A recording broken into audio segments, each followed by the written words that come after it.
Hi, this is Julie Cohen, and I'm speaking with Jodi Rabinowitz, and she's the Assistant Chief of Human Resources at the Metropolitan Museum of Art, and we're speaking for 3 minutes max.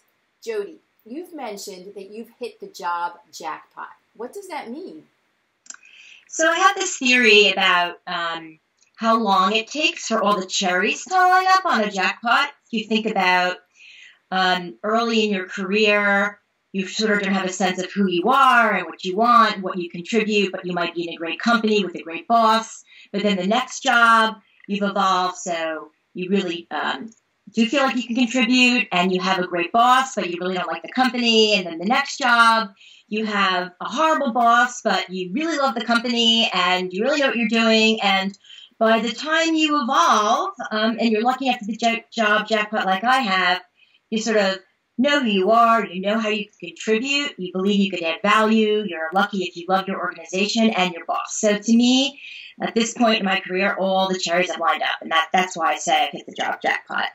So what kind of advice do you have for someone who's trying to hit that job jackpot or find those cherries lined up? Yeah.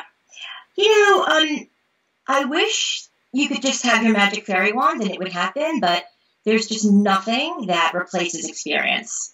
So grabbing every ounce of learning from every experience, from a boss, from a culture, from the actual work that you do, and being really deliberate about what works and what doesn't work when you apply for your next job. And lots of super duper soul searching around, like what clicks for you. And I think as you get more confident and more skilled in your career and who you are, it's easier to say no to opportunities that aren't a fit. So being really paying attention to sort of your soul and your gut, and being inquisitive and thoughtful about where you go next, increases your chances of hitting the job jackpot. I mean, this job, basically, even though it's the Metropolitan Museum of Art, and anybody would be seduced by being offered a job at the Metropolitan Museum of Art, I was really clear that what was going to make or break this job for me was my boss.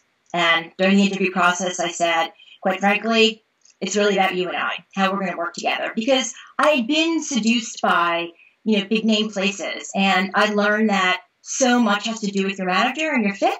So I think, again, as you get more experienced, you get closer to your job jackpot because you feel more empowered to ask those questions about fit and really how it's all going to work for you.